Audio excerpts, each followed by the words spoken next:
Mesdames et messieurs, bienvenue à cette nouvelle édition du journal Le Vrai sur votre chaîne. Lundi 4 septembre 2017 et c'en est fini avec les grandes vacances. Clin d'œil dans quelques écoles de la capitale. Question de palper du doigt la réalité. Patricia Mastaki, Luisan Piassier, suivez. Lundi 4 septembre, premier jour de la rentrée scolaire 2017-2018 sur toute l'étendue de la RDC. Aucun incident ne peut empêcher cette rentrée, a fait savoir Gaston Moussemena, ministre de l'EPSP. Pour les syndicats des enseignants, pas de rentrée tant qu'il n'y aura pas actualisation des salaires au taux budgétaire. Sur terrain, les écoles sont divisées. Nous sommes à l'Institut Mukengeli où les images parlent d'elles-mêmes.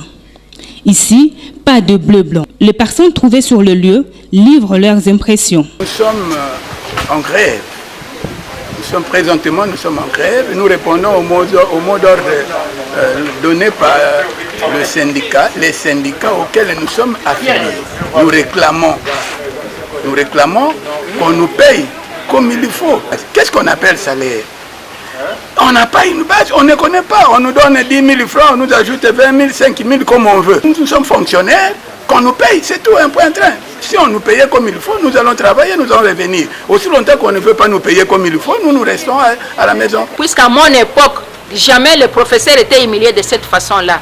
Au complexe scolaire Moké, par contre, les élèves et les enseignants ont repris le chemin de l'école. La rentrée scolaire est bel et bien effective. Gouvernement de remédier à cette situation pour l'éducation de futurs cadres du pays.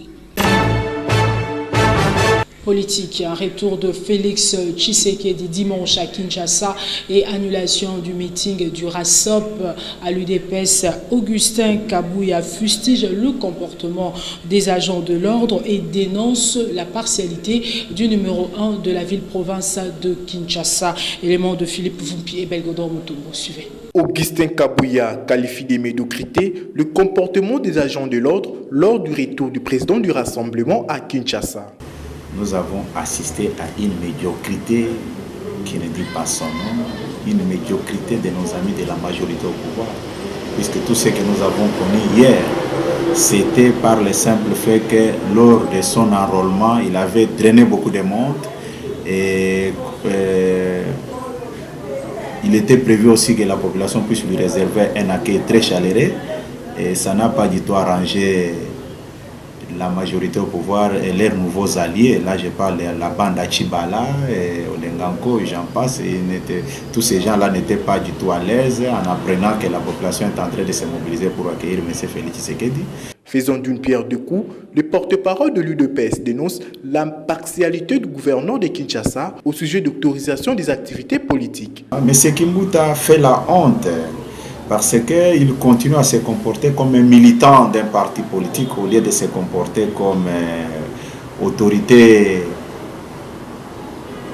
urbaine ou bien autorité de la place ou bien le responsable de l'hôtel de ville qui peut collaborer avec toutes les formations politiques de notre pays. Mais malheureusement, il oublie ça, mais il met toujours avant toute chose son militantisme. D'une réaction à une autre, à la majorité présidentielle, on salue la décision du gouverneur de Kinshasa tout en invitant la plateforme de Félix Tshisekedi de respecter les lois du pays. Harold Badibanga est porte-parole du Congrès national congolais, parti cher à l'honorable Pius Mwabilou. Philippe Vumpi, Belgodor Mutombo, suivez. Moi je pense que lorsque on est démocrate, lorsqu'on est républicain, dans un État, normalement, on doit respecter les lois de la République. Les lois de la République qui veulent, de manière spécifique, lorsqu'on parle de l'organisation des manifestations du public, il y a une loi spéciale par rapport à ça qui veut que l'autorité provinciale soit informée 48 heures avant et que cette autorité donne son aval par rapport à ce qui doit se passer. Parce que lorsque vous organisez vos manifestations, vous avez la liberté. Mais votre liberté ne doit pas empêcher aux autres qui ne sont pas concernés par votre manifestation. Les manifestations de l'opposition sont celles qui sont plus interdites que celles de la majorité. Ça, il faut le reconnaître. Mais pourquoi? Il ne faut pas se limiter là. C'est tout simplement parce que nous, de la majorité, nous respectons la loi en la matière. Et nos amis de l'opposition, quand ils veulent organiser des manifestations comme ça, au lieu de respecter la loi, ils y vont avec un affront pour prouver à la communauté nationale et internationale qui sont marginalisés, alors que ce n'est pas le cas. D'ailleurs, il y a un cas de jurisprudence. Une manifestation de la majorité présidentielle a été interdite dans ce pays, à Kinshasa, et par un gouverneur qui est de la majorité présidentielle. Est-ce que nous, on en a fait un problème? Processus électoral à présent, le coordonnateur du Front National, Pati Katanga, appelle le président de la centrale électorale, Corneille Nangaa, à convoquer la présidentielle d'ici le 30 septembre, conformément à l'accord de la Saint-Sylvestre. Gradim Boulissi, Belkodor Mutombo, suivez. Pour Pati Katanga, Corneille Nangaa devra convoquer la tenue des élections présidentielles d'ici le 30 septembre, compte tenu du retard de la publication du calendrier prévu à la fin du mois d'août. Le calendrier n'est pas là. Nous comprenons à suffisance que Nangaa n'est que l'antichambre de Joseph Kabila, qui, lui, Joseph Kabila, ne veut pas organiser les élections.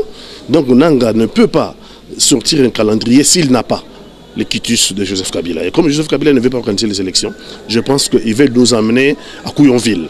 Mais de toute façon, pour nous, Nangaa a un dernier ultimatum. C'est-à-dire qu'avant le 30 septembre, Nangaa doit convoquer l'élection présidentielle. Parce que constitutionnellement, l'élection présidentielle doit être convoquée 3 mois avant la fin du mandat du président en exercice. S'il ne le fait pas, eh bien, ça voudra dire à suffisance que Joseph Kabila veut devenir président à vie, et là les Congolais se prendront en charge. Au finish, le coordonnateur du Front National estime que seule l'alternance au pouvoir apportera une nouvelle dynamique au pays. Que pense le Congo Positif, parti cher à Dieudonné Kishi, en rapport avec la publication du calendrier électoral par la CENI? Papi Lissassi, cadre de ce parti politique, réagit. Paulin Kamaïndo, Belkodor Mutombo, suivez. Nous devons éclaircir l'opinion nationale qu'internationale que les élections dans notre pays restent hypothétiques. Pourquoi? Nous, au niveau de notre parti Congo Positif, on a répertorié au moins une affaire de 190 pays. Et ces Congolais-là doivent être enrôlés et votés. Dis-moi, ils vont commencer quand et ils vont terminer quand? Sur les 190 pays. Cela explique quoi? Ces Congolais vivant ici, qui travaillent à la CENI, vont aller là-bas dans des ambassades, dans des pays étrangers là-bas, ou dans des consulats pour répertorier d'abord les Congolais qui sont là, les enrôler. Je ne sais pas si on peut enrôler dans 6 mois, dans une année.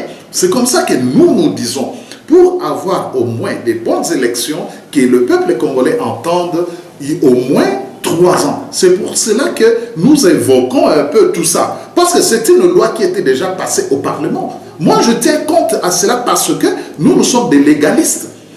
Mais l'opposition politique qui est au Parlement, c'est là où il fait un peu peur, ou bien on n'arrive pas à comprendre. Ils sont là quand on votait des lois pareilles. Ils étaient où? On doit enrôler les Congolais vivant à l'étranger. Si ces Congolais-là ne votent pas, vous savez que le Congo Positif peut aller au niveau de cour constitutionnelle pour faire annuler le scrutin. La publication du calendrier électoral fait couler encre et salive à l'UNC. On estime que cela ne dépend pas de Corneille Nangaa, président de la CENI, mais plutôt du pouvoir en place. C'est Leyemba, cadre de la plateforme, l'a dit au micro de Gradim Boulissi et Arnaud Massamba. Suivez. Leyemba estime que peu importe le temps que cela prendra, les élections devront se tenir en RDC conformément à l'accord du 31 décembre. J'avais mis ma main à couper que jusqu'à la fin du mois d'août, Corneille Nangaa ne nous produira pas ces calendriers parce que ce n'était pas une première promesse.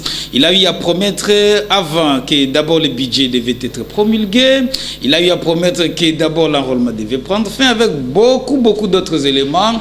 L'homme n'a pas eu eu à respecter sa parole. Personnellement, ça ne m'étonne pas. Nous avons compris que Corneille Nangaa a peur de donner les calendriers parce que le jour où il donne le calendrier où Joseph Kabila ne doit pas être et ne sera pas candidat à sa propre succession, ça sera déjà lever des boucliers au niveau des états-majors des partis politiques et nous nous engagerons vers la voie de l'alternance. Il a peur parce qu'au niveau de la majorité, il n'y a pas encore clarté sur l'après Joseph Kabila concernant la tenue des élections. Mais nous lui disons, peu importe le temps que ça prendra, les élections doivent avoir lieu en 2017 comme dit l'accord et qu'il a l'obligation de nous produire le calendrier qui doit respecter l'esprit et la lettre de l'accord. Pour finir, l'enfant terrible de l'UNC estime que les Congolais ne pourront cautionner une quelconque violation de l'accord de la Saint-Sylvestre.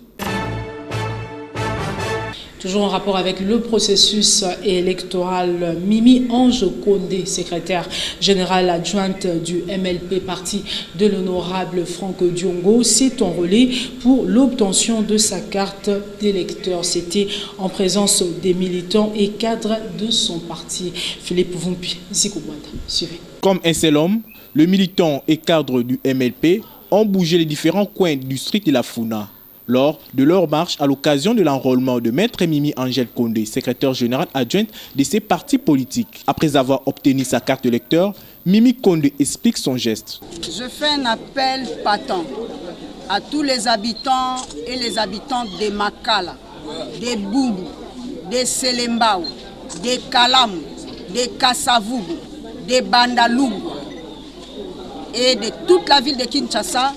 Ceux qui n'ont pas encore reçu leur carte, obtenu leur carte d'électeur, il y a encore du temps. Les centres où je viens de m'enrôler a encore quelques jours avant la fermeture. Il y a tant d'autres centres qui sont encore ouverts.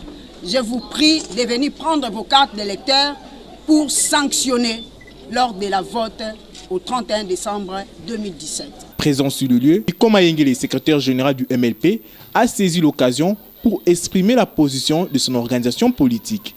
Le col a biso tolobi ma ponomi fwe salema. Soki ma ponomi salemi. Bakolongwa na kimia. Eza boyete. Mais soki ma ponomi salemi te. Bako pakata mbangu. C'est ça. Malamu ma ponomi salema pe bakende na kimia. Malamu ma ponomi salema pe bakende na kimia. Et puis deuxième message. Si M. Corneille Nangaa a prolongé ma ponomie à Kinshasa. Seule la lutte libère.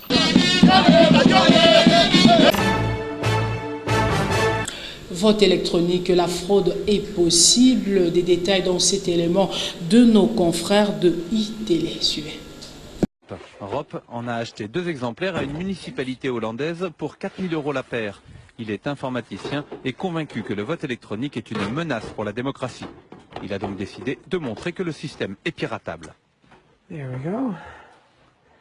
That's the machine. Devant nous, avec un simple tournevis, il ouvre la machine, retire une puce électronique qu'il remplace par une autre, identique en apparence, mais qu'il a programmée lui-même.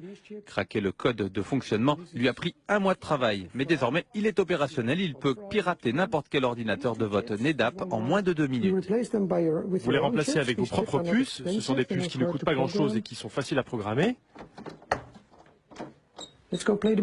Allez, on va jouer la démocratie maintenant. Je vais voter pour le parti 1, 2, 3 et 4. Rop accomplit maintenant son devoir de citoyen. Pour les besoins de la démonstration, il vote plusieurs fois pour différents candidats, sans donner une seule voix au 5e qu'il a intitulé « Le Parti de la fraude ».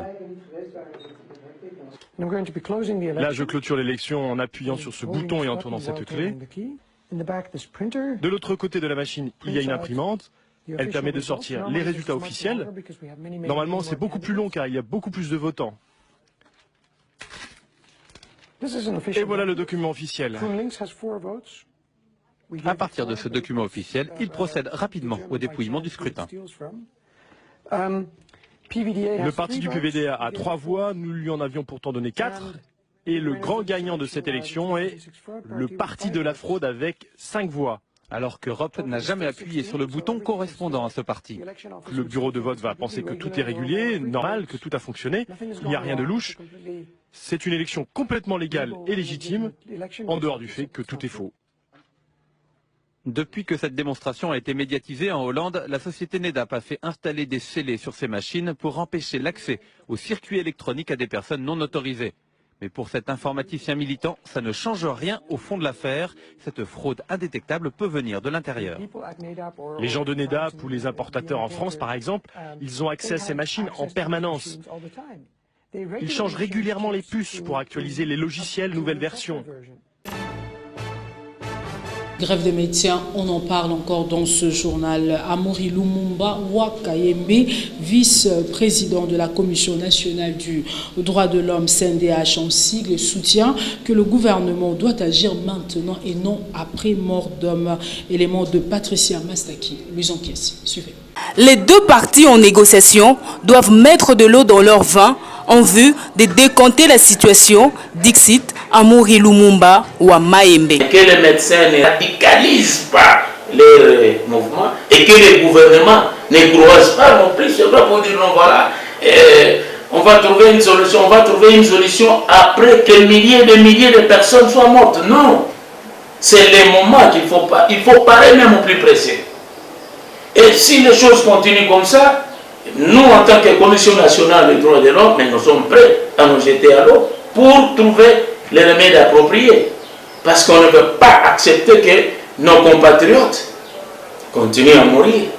Une minute de grève de médecins vaut la vie de beaucoup de Congolais. Au gouvernement d'en prendre compte. Ils ont la vie des gens entre leurs mains. Et de l'autre côté, ils ont aussi leurs droits. Ils ont les droits et les devoirs. Mais gréver, c'est un droit aussi. Ils trouvent peut-être que leurs droits sont violés et ils revendiquent leurs droits. C'est légitime. C'est le gouvernement qui a la charge. Ça, c'est la loi qui le dit. Si les choses ne marchent pas, et chacun doit essayer de revoir quoi, sa politique. Donc, dans ce cas-là, ce que nous pouvons faire, c'est conseiller les deux parties en présence. C'est-à-dire d'un côté, la corporation des médecins et de l'autre côté, le gouvernement. Pour nous, les négociations devraient continuer. La grève radicalisée des médecins ne laisse pas indifférentes les politiques. Tony Elo, secrétaire général adjoint du Parti Liberté au nom du peuple, déplore cette situation. Priska Bokatola, Arnaud Massamba. Suivez. Il faudrait avoir le courage de trouver des solutions afin de mettre fin à cette grogne sociale. Dixit, Tony Elo. La tension, elle est perceptible. Et dans la grève des médecins, il y a une grogne sociale. Une grande sociale qui ne touche pas seulement les médecins, elle touche également les enseignants, elle touche les professeurs d'université, elle touche les fonctionnaires. Donc il faudrait à ce stade arriver à faire une meilleure lecture de la situation. La grogne sociale est le fruit des tensions politiques et des tensions sociales. Et il faudrait avoir aujourd'hui le courage de trouver les solutions en profondeur pour nous permettre de sortir de cette grande sociale. Poursuivant, ce cadre du Parti Liberté au nom du peuple incombe la responsabilité au gouvernement. Le gouvernement doit faire face à ses responsabilités.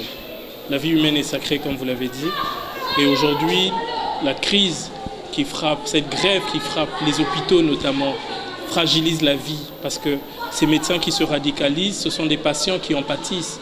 Et le gouvernement doit pouvoir faire un dépassement, rencontrer d'abord l'attente de ces médecins, rencontrer l'attente de ces professeurs. Et ça nécessite bien évidemment de créer le cadre de discussion avec les médecins directement, avec les professeurs. Ce serait dommage d'essayer simplement de trouver des solutions sectorielles parce que le problème, il n'est pas sectoriel, le problème, il est général. Pendant ce temps, dans la commune de Kimbanseke, au quartier Mavekele, un malfrat a été brûlé vif par la population en furie. Priska Bokatola, Belkodomto, regardez. La Vindix populaire est devenue monnaie courante à la périphérie de Kinshasa, la capitale, suite à l'insécurité.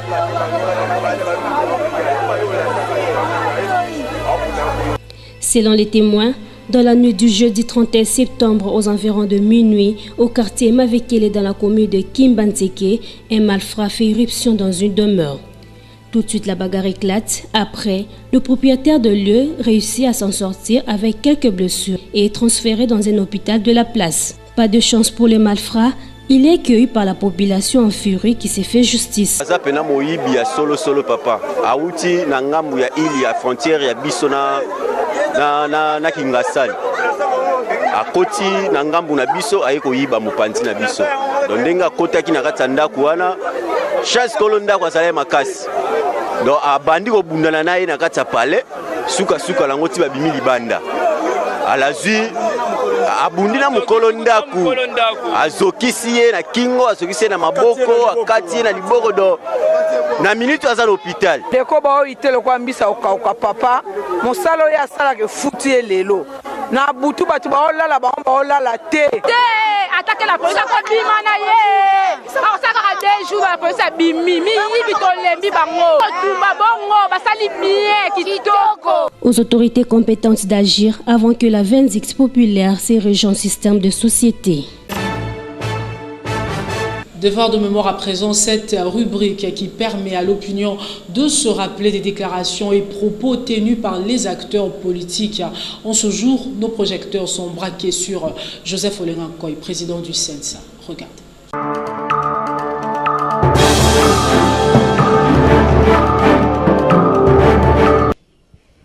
Comment bapesa ko autorisation bato baza ko kende tango ba minimiser ki ba moni ke eza marée humaine et ben bapesi ordre na ba militaires qui ne sont pas des policiers mais ce sont des militaires et des unités combattantes maintenues de la police. Ba beti bombe lacrymogène mais tous ils étaient dans les commandements du général Kanama. Juste pour tromper la vigilance. Ezala makambo ya ba marche nyonso ezala ba koko na biso tango bazalaka okosala ba marche nyonso oyo olingi mais ezalaka na tango ya kopemisa makulu nde période oyo ezali période oyo toyebisi peuple ke makolo epema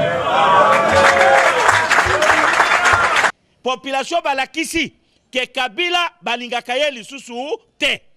Et je crois que ba oyoana eza que parti ya début lelo malgré les marées humaines pour na biso ezalaki entraînement du peuple vers la démocratie. D'ici quelques semaines bokoyoka lisusu oye koya je crois que oyoana oya ko vivre nda komona. Lelo ado lobina no ville morte. Kozaka moi passe parce que biso neti bandoki ya makambo wana bango moko bakomi na nzela mususu kozalaka mwa pasi po biloko wana esimba mikolo mibale oyo population balakisi ka attachement na bango il faut élection ezala respecter na date oyo mukano ya mboka constitution elobaki. Notre frère Bruno Tshibala oyo président de la République a nommé Kabila akokoka lisusu kokamba mboko oyo te. Bomoni ndenge to utake koyebisa bino kaza garçon moko a respectaka parole te. Président de la République a pesi biso ndenge to yokanaki na ba accord na biso. Kabila akokoka lisusu kokamba mboko oyo te. Bomoni ndenge to utake koyebisa bino kaza garçon moko a respectaka parole te.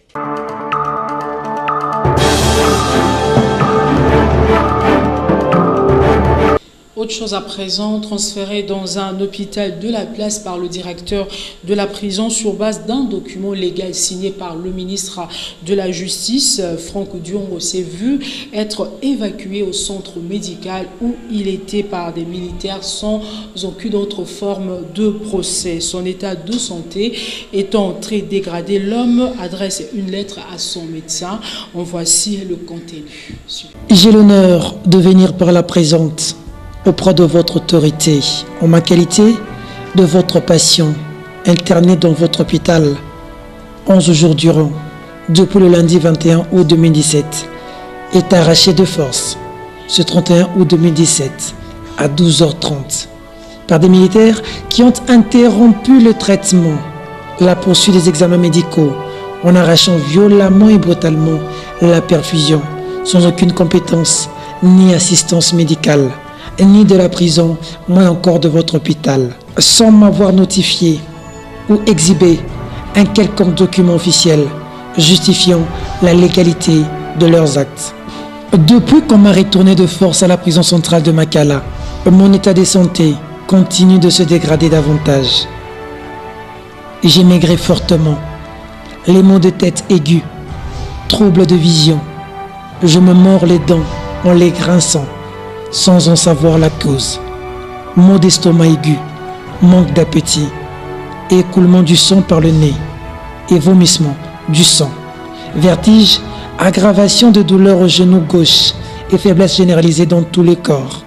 D'ailleurs, tenu par des militaires bourreaux, garde de la police militaire, de la descente du véhicule militaire jusque dans ma cellule, car incapable de marcher seul, au regard révoltant et pitié de tous les prisonniers et en présence de toute l'administration pénitentiaire. Pour votre rappel, j'ai été transféré officiellement dans votre hôpital accompagné d'un médecin de la prison et gardé par 3 policiers militaires, tous armés et en tenue militaire jour et nuit. Curieusement, c'est au moment où j'étais en pleine perfusion que j'ai vu entrer brusquement dans ma chambre 30 militaires armés. À l'extérieur, plus de 200 armés jusqu'aux dents. Toutes les unités confondues dans la parcelle et un arsenal militaire important déployé aux alentours de l'hôpital, terrorisant ainsi tout le quartier, évacuant par sommation le personnel médical et sans l'aide d'aucun médecin et infirmier qui m'ont enlevé brutalement le pied crânien et les fils où passaient les produits des perfusions au risque de provoquer un accident mortel. Ne connaissant pas le sort de mes biens et autres effets de valeur se trouvant dans ma chambre, car mon garde-malade a été maîtrisé, enlevé et porté disparu à ce jour. Ignorant ainsi le caractère humanitaire et inviolable d'un hôpital, même en temps de guerre, alors que la Constitution garantit le droit à la vie à tous les Congolais, même en état de siège ou de guerre. Violant ainsi mes droits aux soins, du reste inaliénables. C'est sur ces entrefaits et sous forme d'enlèvement qu'ils m'ont jeté dans un fourgon militaire et m'ont emmené à la prison de Makala, oubliant même l'exigence de tout détenu de porter sa tenue et sans aucune permission de prendre même un seul médicament dont je ne peux pas m'en passer.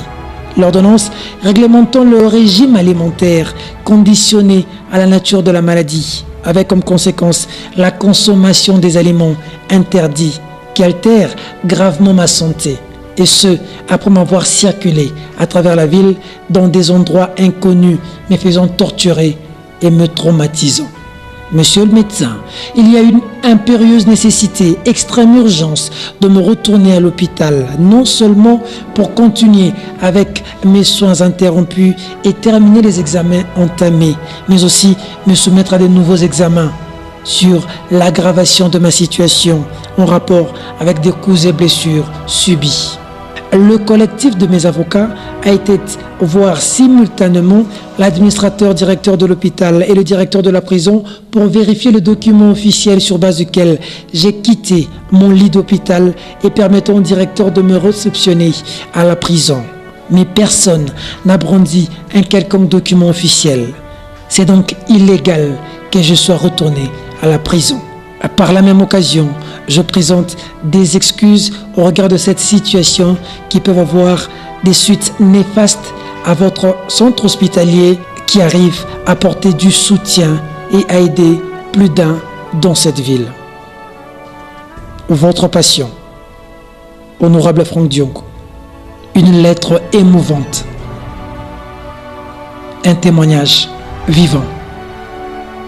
C'est un Diongo affaibli, souffrant, malade, visiblement à bout, qui demande de se faire soigner. À l'un de ses proches familial qui garde l'anonymat, Diongo dit, je cite, « Soyez forts et ne cédez à aucune pression.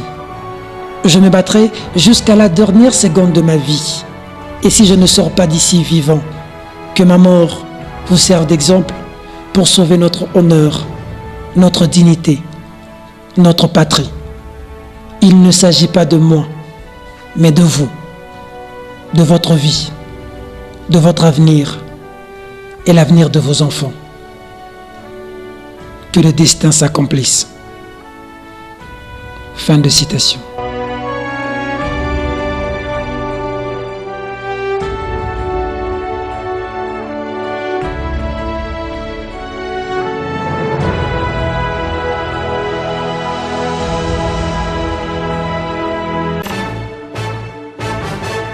Merci de la sympathique attention que vous nous avez accordée à la présence centrale de Makala ainsi que partout ailleurs dans le monde. Mesdames et messieurs, ce journal est terminé. Au revoir.